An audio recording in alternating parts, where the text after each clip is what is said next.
RSS ಸಹಕಾರ ಇಲ್ಲ ಅಂದರೆ ಒಂದು ರಾಷ್ಟ್ರ ಮಟ್ಟದಲ್ಲಿ ರಾಜಕೀಯ ಮಾಡಲಿಕ್ಕೆ ಸಾಧ್ಯ ಇಲ್ಲ ಅನ್ನುವಂಥ ಭಯನೂ ಈಗ ಮೂಡಿದೆ. ಯಾಕಂದರೆ ಈಗ ಆಲ್ರೆಡಿ ಲೋಕಸಭಾ ಚುನಾವಣೆಯಲ್ಲೇ RSS ಸರಿಯಾಗಿ ತನ್ನ ಕೆಲಸವನ್ನು ಮಾಡದಿದ್ದರಿಂದಾಗಿ ಮತ್ತು ಮೋದಿ ಶಹರ ಮೇಲೆ ಒಂದು ವಿಶ್ವಾಸ ಇಲ್ಲದ್ರಿಂದಾಗಿ ಯಾವ ಪ್ರಮಾಣದಲ್ಲಿ ಅದು ಹೋರಾಟ ಮಾಡಬೇಕಾದ್ರು ಮಾಡದ ಉಳಿದಕ್ಕಾಗಿ ಅದು ಲೋಕಸಭೆಯಲ್ಲಿ ಕಡಿಮೆ ಸೀಟ್ಗಳು ಬಂದು ಅನ್ನೋದು ಎಲ್ಲರಿಗೂ ಗೊತ್ತಿದ್ದ ವಿಷಯ. ಇದು ಓಪನ್ ಸೀಕ್ರೆಟ್.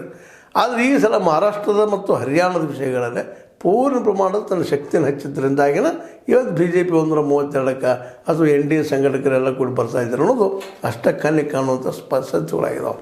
ಈ ಎಲ್ಲ ನೆಲೆಯಲ್ಲಿ ಏನಾದರೂ ನಮ್ಮ ಶಿಂದೆ ಅವರು ಈ ಇಂಡಿಯಾ ಗಠಬಂಧನ ಸಹವಾಸ ಮಾಡಿ ಸರ್ಕಾರ ರಚಿಸ್ಬೋದಾ? ಯಾಕಂದ್ರೆ ಮುಖ್ಯಮಂತ್ರಿ ನೀನಾಗಪ್ಪ ಗೃಹಖಾತೆ ನೀಡುವ ಎಲ್ಲ ಇಡೋ ಸ್ಥಿತಿಯೊಳಗೆ ಇಂಡಿಯಾ ಗಠಬಂಧನ ಅದ. ಒಟ್ಟಿನಲ್ಲಿ ಸರ್ಕಾರ ಮಾಡು, ಮೋದಿ ಸರ್ಕಾರ ಅಲ್ಲ ಬೇಡ. ಯಾಕಪ್ಪ ಅಂದ್ರೆ ಮುಂಬೈ ಸಿಕ್ತಪ್ಪ ಅಂದರೆ ಅಥವಾ ಮಹಾರಾಷ್ಟ್ರ ನಮಗೆ ಸಿಕ್ತಂದ್ರೆ ನಮ್ಮ ರಾಜಕೀಯಕ್ಕೆ ಒಂದಿಷ್ಟು ಆರ್ಥಿಕ ಭದ್ರತೆ ಸಿಗುತ್ತೆ ಅನ್ನೋದು ಇಂಡಿಯಾ ಸಂಘಟನೆ ಆಗಿರ್ಬೋದು ಅಥವಾ ಇವತ್ತು NDA ಸಂಘಟನೆ ಆಗಿರ್ಬೋದು. ಅವ್ರು ಎರಡು ವಿಚಾರದಿಂದ ಮಾಡ್ತಾ ಇರ್ತಾರೆ.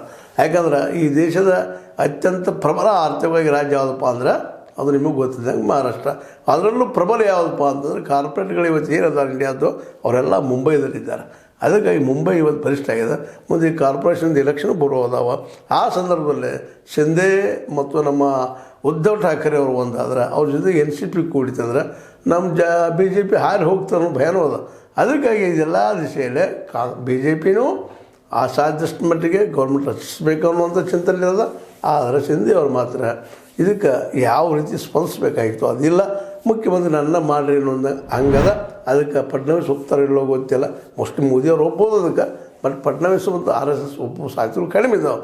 ಹೀಗಾಗಿ ಶಿಂದೆಯವರು ತಮ್ಮ ಹಳೆಯ ಗೆಳೆಯರನ್ನು ಕೂಡಿಕೊಂಡು ಸರ್ಕಾರ ರಚಿಸ್ತಾರೆ. ಈಗಾಗಲೇ ಆ ಮಾತುಗಳು ಕೇಳಿ ಬರ್ತಾ ಇದ್ದಾವೆ. ಆದರೂ ಆಗ್ಬೋದು. ಏನಪ್ಪ ಅಂದ್ರೆ ರಾಜಕೀಯದಲ್ಲಿ ಅಧಿಕಾರಕ್ಕೆ ಏನು ಬೇಕಾದ್ರೆ ನಡೀತಿರ್ತದೆ, ಅದು ಒಂದು ಸಾಕ್ಷಿ ಆಗ್ತದೆ ಅಷ್ಟೇ ಅಂತ ಹೇಳ್ತಾ ಇದು ಮಹಾರಾಷ್ಟ್ರದ ಇತ್ತೀಚಿನ ಡೆವಲಪ್ಮೆಂಟ್. ಇಲ್ಲಿವರೆಗೆ ಡೆವಲಪ್ಮೆಂಟ್ಗಳು ಇನ್ನು ಮುಂದಿನ ಕ್ಷಣದಲ್ಲಿ ಏನು ಬೇಕಾದ್ರೆ ಆಗ್ಬೋದು. ಅವರು ಫಡ್ನವೀಸ್ ಚೀಫ್ ಮಿನಿಸ್ಟರ್ ಮಾಡ್ಬೋದಿಲ್ಲ. ನೀವು ಫಡ್ನವೀಸ್ ತೆಗೆದು ಬೇರೆದವ್ರು ಯಾರು ನೇಮಿಸ್ರಿ ಅಂತ ಅನ್ಬೋದು, ಇಲ್ಲ ನಮಗೂ ಕೊಡ್ರಿ ಅನ್ಬೋದು. ಒಟ್ಟು ಏನಾದರೂ ಆಗಲಿ ಇಲ್ಲೇ ಮಹಾರಾಷ್ಟ್ರ ಮಾತ್ರ ಇಲ್ಲಿವರೆಗೆ ಬಂದರೆ ಅತಂತ್ರದಾಗದ. ನೋಡು ಮುಂದಿನ ಏನಾಗ್ತದೆ ಅಂತ ಹೇಳ್ತಾ ಮತ್ತೆ ಬಂದಂಗೆ ಅಪ್ಡೇಟ್ಸ್ ಮಾಡಿ ನಿಮ್ಮ ಜೊತೆ ಚರ್ಚೆ ಮಾಡ್ತಾ ಹೋಗೋರು ಅಂತ ಹೇಳ್ತಾ ಇದು H16 ನ್ಯೂಸ್. ಸತ್ಯದ ಕೈಗನ್ನಡಿ ವಂದನೆಗಳು.